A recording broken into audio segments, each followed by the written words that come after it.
long as I've lived, even our times when we were young, we used to write names on sisols.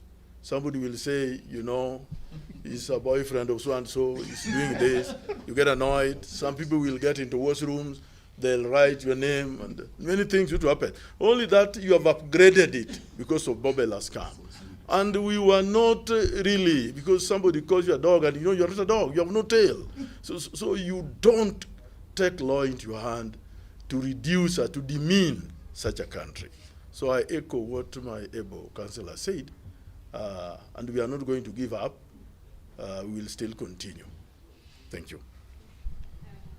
Maybe the last question. 3 things I want to say. June 25th will remain a red letter day for this country. Just like yesterday, June 16th, which was sparked off by children's resistance at Soweto in South Africa, has become the African Day of the Child.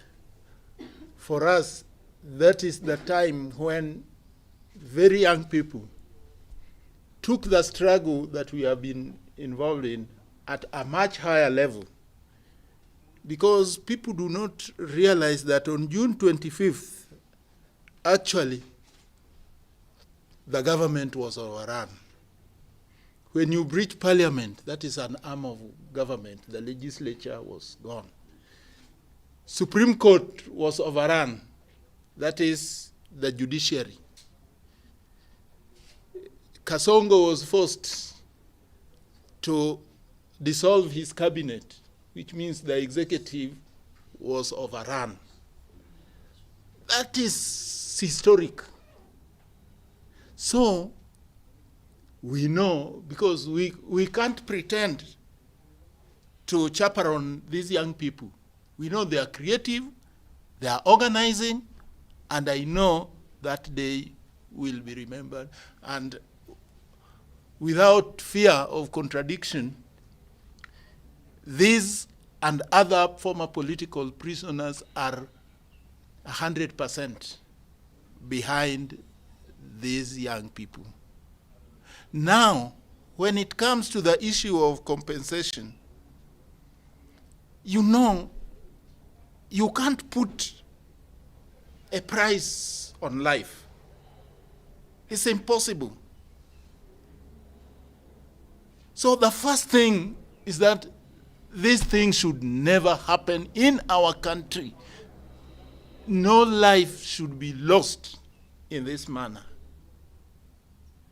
People should not disappear from the face of the earth without people knowing where they are gone.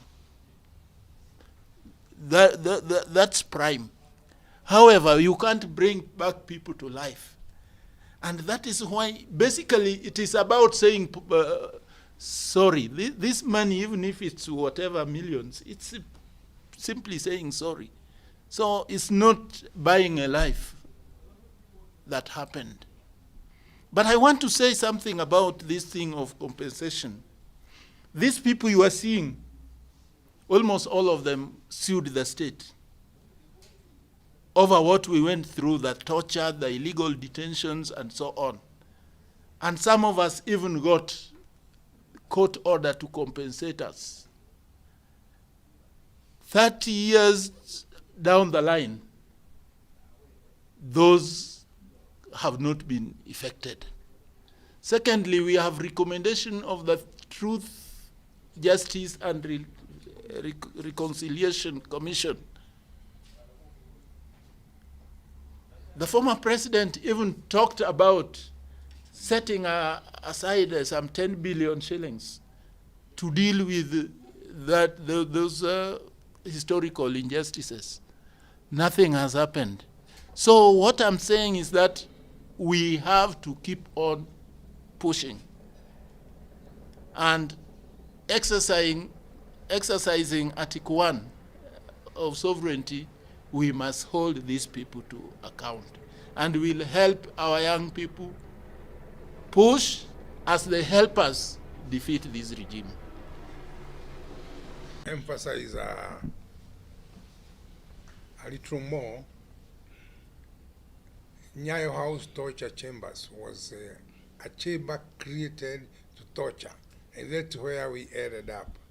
We have written that material, is in some books, and therefore, in terms of our understanding or our experience, and in terms of our results, we didn't expect torture again. But now from what we heard about our colleague last week, the torture is back. So what we are saying is we condemn and we won't stand by and watch. We are not saying we are taking over Gen Z's job. Let them do their job. We are coming here to say we went through it. We will not watch while it is happening again. And I may also want to mention that one of our comrades, Nguge Wathiongo, was part of us. He was part of detainees, and he's late, and so we recognize his contributions. I also would want to say that a lot of families were left without support. People died in prison, others came and went out of the country. So it is a destabilizing situation. But we have come here to stand for the truth, to stand for what should not happen again. As we watched it, we also had people die, like you heard of Kalaja, Balaka Kalaja. There was also someone who was thrown out of 26th floor of Nyayo House downstairs. So this has happened before. We don't want it to happen again. Let me say something about that. It is not the guilty person who offers compensation. These things are happening. The command responsibility takes us all the way to the house on the hill. President Ruto cannot be the one to determine who is to be abducted and who is to be compensated. Just like that half-hearted apology, it must be preceded by an acknowledgement. Yes, we murdered Ojwang, and then refer the matter to some authority to make the compensation. You do not commit a crime and determine how much the victim has suffered. Just like you do not issue an apology by saying if, you acknowledge and then apologize. We are not seeing any of that. And more importantly, this compensation should be seen in the context of the number of people injured, maimed, and killed on June 25. How many of them have been compensated? Why not a uniform policy of compensation that applies to all the victims? That is what ought to happen. This ritual of prolonging